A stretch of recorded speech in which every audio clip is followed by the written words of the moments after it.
Hello friends, a great welcome to my channel. आज हम cover करेंगे कांठापुरा के कोट्स।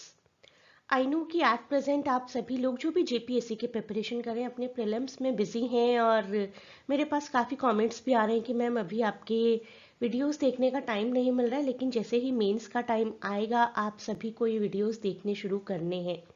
कांटापुरा ना सिर्फ इम्पॉर्टेंट है एक पर्टिकुलर एग्ज़ाम के लिए, बल्कि किसी भी कॉम्पिटिटिव और subjective exam, be it UGC NET, be it any university, be it JPSC, be it CUET और any other entrance examination, Kanthapura एक बहुत ही इम्पॉर्टेंट नॉवेल है written by Raja Rao.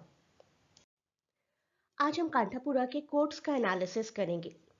Quotes सभी कोट्स कर पाना तो ऑलमोस्ट एक इम्पॉसिबल टास्क हो जाएगा, क्योंकि बहुत बड़े बड़े नॉवेल्स, बहुत बड़े बड़े प्लेस हैं। लेकिन जितने भी प्लेस, जितने भी नॉवेल्स आपके सिलेबस में हैं, उनके इम्पॉर्टेंट कोट्स हम कवर करेंगे। और सबसे अच्छी पॉजिटिव चीज़ ये है कि आप लोग स्टोरी और कैरेक्टर्स अच्छे से समझ चुके हैं। तो इन केस आपने कोई पर्टिकुलर कोट नहीं भी किया तो भी आप देखकर आइडेंटिफाई कर पाएंगे। दिस इज द प्लेलिस्ट जिसमें से पोइट्री और prose are completed, fully completed with full text. Poetry और प्रोज बहुत बड़े बड़े नहीं थे तो हमने फुल टेक्स्ट कवर किया। फिक्शन और ड्रामा को हम एक एक फिक्शन, एक एक ड्रामा को 3 से 4 पार्ट्स में करें। एक पार्ट में एनालिसिस है, एक पार्ट में समरी है, एक पार्ट में कोट्स हैं, एक पार्ट में कैरेक्टर्स हैं। इस तरीके से डिवाइड किया हुआ है मैंने, जिससे कि आपको डिटेल में फिक्शन और ड्रामा भी समझ में आ जाएगा। इसके अलावा हिस्ट्री, पोइट्री, डेफिनेशंस, कॉम्प्रिहेंशन, इन सब में भी मैं वीडियोस ऐड करना शुरू कर चुकी हूँ। बाय द टाइम आपका मेंस एग्जाम आएगा तो आपके पास काफ़ी मटेरियल होगा प्रिपेयर करने के लिए। कोट्स देखते हैं, important quotes. Every enemy you create is like pulling out a lantana bush in your backyard. The more you pull out, the wider you spread the seeds, and the thicker becomes the lantana growth. But every friend you create is like a jasmine hedge. You plant it, and it is there, and bears flowers, and you offer them to the gods, and the gods give them back to you. This is lantana, जो कि बहुत fast grow होने वाला एक poisonous shrub है। और this is jasmine. Jasmine भी grow करता है, लेकिन सिर्फ उसी पार्ट पर जहां पर आपने उसको ग्रो किया है। ये लाइंस मूर्ति ने बोली थी रंगे गौड़ा को, जबकि वो एक थर्ड पर्सन के बारे में बात कर रहे थे। तो रंगे गौड़ा और मूर्ति जी के बीच में एक कॉन्वर्सेशन चल रहा था कि किस तरीके से हमारे एनिमीज और फ्रेंड्स दोनों ही बढ़ सकते हैं जब भी हम ब्रिटिशर्स के अगेंस्ट रिवॉल्ट करना शुरू करेंगे। तो रांगे गौड़ा को मूर्ति जी ये बोलकर समझाते हैं कि एनिमीज बनाना या दोस्त बनाना दोनों हमारे हाथ में। अगर किसी को हम बहुत गुस्से से कोई बात समझाने की कोशिश करेंगे तो that person will grow enemy like a lantana Bush, wider wider wider होता चला जाएगा। और अगर आप प्यार से बात करके समझाने की कोशिश करेंगे, it will grow like a jasmine hedge, you plant it and then it will bear the flowers, और वो फ्लावर्स ही आप तक वापस आएंगे।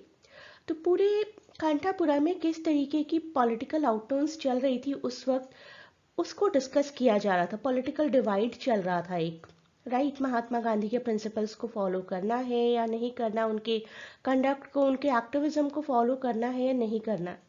मूर्ति का तो पूरा डिवोशन था about the struggles of Mahatma Gandhi, Mahatma Gandhi का जो भी पॉलिटिकल कंट्रोल था, जो भी पॉलिटिकल एजेंडा था। लेकिन बाकी लोग थोड़े से स्केप्टिकल थे। तो ये मूर्ति का कॉन्वर्सेशन है with Range Gowda, who speaks out against Bade Khan when they are considering starting a local Congress party branch. तो ये कंसिडर कर रहे थे, दोनों मिलकर बात कर रहे थे कि यहाँ पर अपने पॉलिटिकल एक्सपेंशन को किस तरीके से हैंडल करना है। और रंगे गौड़ा थोड़े से स्केप्टिकल थे कि यहाँ पर तो हमारे एनिमीज बहुत है। और वही बात मूर्ति समझाने की कोशिश कर रहे थे कि एनिमी बनाना या दोस्त बनाना दोनों हमारे हाथ में है। And these lines, they had given him books and papers and spinning wheels, and all this for nothing, it is said. Our boys went to Shudra quarters and Potter quarters and Viewer quarters, and they cried, free spinning wheels in the name of the Mahatma. यहाँ हम बात करें उस khadi moment की, जो कि कांठापुरा में भी रन की जा रही थी along with the whole India. पूरे इंडिया में तो थी ही। मूर्ति की तरफ से, Moorthy was use just as a resource. Moorthy की तरफ से कांग्रेस कमेटी ने कांठापुरा के लिए स्पिनिंग व्हील्स प्रोवाइड किए थे, दैट टू फॉर फ्री। तो खादी मोमेंट बहुत इंपॉर्टेंट पार्ट है हमारे इस नॉवेल का भी। और उस रेजिस्टेंस का भी जो कि ब्रिटिश कंट्रोल के अगेंस्ट की गई थी। तो Congress party promoted making and wearing khadi homespun by distributing spinning wheels, और लोग बड़ा वंडर कर रहे थे कि ये सब कुछ फ्री में, हमें क्या पे करना होगा। It was free. Murthy and other party members become involved in the distribution, and he must reassure people that they will not be charged for the equipment, supplies, or even the learning lessons. Along with the wheels, Murthy acquired political tracts from the party and the members distribute these as well. जितने भी tract, जितने भी rules regulations party के agenda थे Congress party के, उन सबको भी घर घर तक पहुंचाया जा रहा था along with the spinning wheels. जब भी कुछ फ्री मिलता है ना, तो सबके दिमाग में क्वेश्चन होता है कि फ्री फ्री क्यों, nothing is for free, why should Congress give it free, एक फीमेल ने पूछा होगा। Because millions and millions of yards of foreign cloth come into the country and everything foreign makes us poor and pollutes us. To wear clothes spun and woven with your own God given hands is sacred, says the महात्मा। तो ये logic provide किया मूर्ति ने कि Britishers को resist करने का इससे अच्छा ऑप्शन हो ही नहीं सकता कि हम उनके बनाए प्रोडक्ट्स को ही डिस्कार्ड करना शुरू कर दें। तो when one woman asks why the wheels are being given away, Murthy explains the economic reason behind making one's own clothes, which meant freedom from buying overpriced and heavily taxed imported clothes and clothing. In addition to the expenses, he also tells the people कि भगवान ने तुम्हें इतने sacred हाथ दिए, तो इन sacred हाथों से एक सेक्रेड प्रोडक्ट को बनाया जाए। फॉरेन क्लोथ जो है वो तुम्हें पोल्यूट कर रहे हैं। Till now, I have spoken only of the Brahmin quarter. Our village had a Pariah quarter too, a potter's quarter, a weaver's quarter, and a Shudra quarter. ब्राह्मण के अलावा ये सभी सो कॉल्ड लोअर कास्ट थी पूरे विलेज के लिए। तो आपको इस तरीके का कोई वर्ड अगर मिलेगा अपनी कोट्स में, तो आप आइडेंटिफाई कर पाएंगे कि ये कांठापुरा से है। How many huts had we there? I do not know. They may have been 90 or 100, though 100 may be the right number. Of course, you would not expect me to go to Peria quarters, but I have seen from the street corner Beedal Timayya's hut. तो यहाँ पर narrator हमें describe कर रहे हैं social stratification क्या था village का, विलेज किस तरीके से डिवाइडेड था। ब्राह्मण क्वार्टर्स थे, पोटर्स क्वार्टर्स थे, पेरिया क्वार्टर्स थे, वीवर्स क्वार्टर्स थे, शूद्रास क्वार्टर्स थे। सो पूरे गांव की सोशल स्ट्रक्चर किस तरीके से, क्या सोसाइटल एक्सपेक्टेशंस भी थी। तो कास्ट तो एक मेजर सेटिंग है ही पूरे कांठापुरा नॉवल की। कास्ट सिस्टम में पूरा इंडिया बहुत सालों से उलझा हुआ है, शायद बहुत सालों तक उलझा भी रहेगा। अचक्का जो कि हमारी नैरेटर है, Achakka's internalization of caste system and its impact on the narrative will come under scrutiny when later on it is examined कि हमारे नैरेटर की वॉइस जो है वो एक्चुअली, हमारी नैरेटर यानी कि अचक्का जी की वॉइस जो है that is the representative of the whole village, and maybe this caste system is something जिसको एक प्रॉब्लम की तरह दिखाया गया है पूरे नॉवल में कि हमने किसी सो कॉल लोअर पर्सन का घर भी देखा जो कि स्ट्रीट कॉर्नर से नज़र आता है, और पूरी सोसाइटी जो है, पूरा विलेज जो है अलग अलग अलग एरियाज में डिवाइडेड है, ऐसा नहीं है कि मिलजुल कर रह रहे हैं। तो शायद एक मिनी वर्जन इंडिया का इसी को कहते हैं कि इंडिया में जो कास्ट सिस्टम की ट्रबल्स चल रही थी, अनटचेबिलिटी की ट्रबल्स चल रही थी, सो कॉल लोअर कास्ट को अपने आप से अलग करना, डिस्कार्ड करना, एक्स कम्युनिकेट करना, वो सब कुछ कांठापुरा में भी प्रिवेल कर रहा था, और धीरे धीरे कांठापुरा को गांधीयन थॉट्स ने यूनाइट कर दिया था। ये है अचक्का हमारी नैरेटर का पोर्ट्रेयल अबाउट बड़े खान। बड़े खान जिनका इंट्रोडक्शन मैं आपको दे चुकी हूँ कैरेक्टर्स इंट्रोडक्शन में भी, और when I was doing the summary तब भी।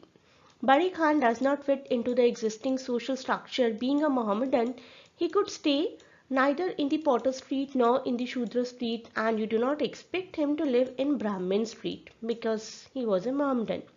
तो अचक्का जी ने पोर्ट्रेल किया बड़े खान का, जो कि एक पुलिस ऑफिसर हैं, being Indian he works for Britishers, और मुस्लिम भी हैं, जो कि उस टाइम पर काफ़ी हद तक माइनॉरिटीज़ ही थी।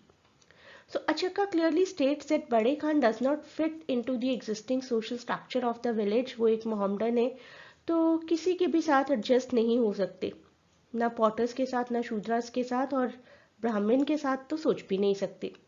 His expulsion from the village leads him to find accommodation in the Skeffington Coffee Estate. तो बड़े खान के प्रोफेशन को भी एक तरीके से जस्टिफाई कर दिया गया है कि जब पूरा विलेज उन्हें अकोमोडेट नहीं कर रहा था तभी वो ब्रिटिशर्स के पास जाकर काम करने लगे, where he lives with pariah women, एक so called lower class women के साथ वो रहते हैं. This detail conveyed by Achakka once again highlights the novel's exclusionary attitude towards Bade Khan based on Brahminical worldview. Brahminical world view एक क्या कहते हैं, जैसे ब्राह्मण क्षत्रिय वैश्य शूद्र है, उसमें according to this writer Mohammedans के लिए कोई स्पेस नहीं है. So while the narrator already frowns upon him because of his religion Mohammedan, his relationship with the Peria women makes the things completely unacceptable. कि एक तो मोहम्मदन है, second he works for the Britishers, and third he is living with so called lower class women. तो कैसे हम लोग accept करें उन्हें अपने विलेज में. तो ये कोट्स हैं जो हमने आज कवर की हैं. कैरेक्टर्स हम लोग ऑलरेडी कर चुके हैं, समरी हम लोग ऑलरेडी कर चुके हैं, क्रिटिकल एनालिसिस कर चुके हैं. कोट्स हमने आज कवर की हैं और एक और नेक्स्ट वीडियो है जिसमें कि आपको डिटेल में मिल जाएगा कांठापुरा को हम स्थला पुराना या फिर इवन गांधीयन नॉवल क्यों कहते हैं. तो ये क्वेश्चन आने का भी बहुत चांस है आपको कांठापुरा से कि कांठापुरा वाई इट इज़ कॉल्ड स्थला पुराना, why it is called a Gandhian novel. तो ये सब कुछ बहुत अच्छे से आप कवर करिए अपने एग्जाम्स के लिए. और फॉर श्योर अगर आप सभी वीडियोस को डिटेल में देखेंगे तो आप अपने एग्जाम में ज़रूर अच्छा स्कोर करेंगे, at least in English mains. Please do not forget to share and subscribe the channel and provide your valuable feedback in comments.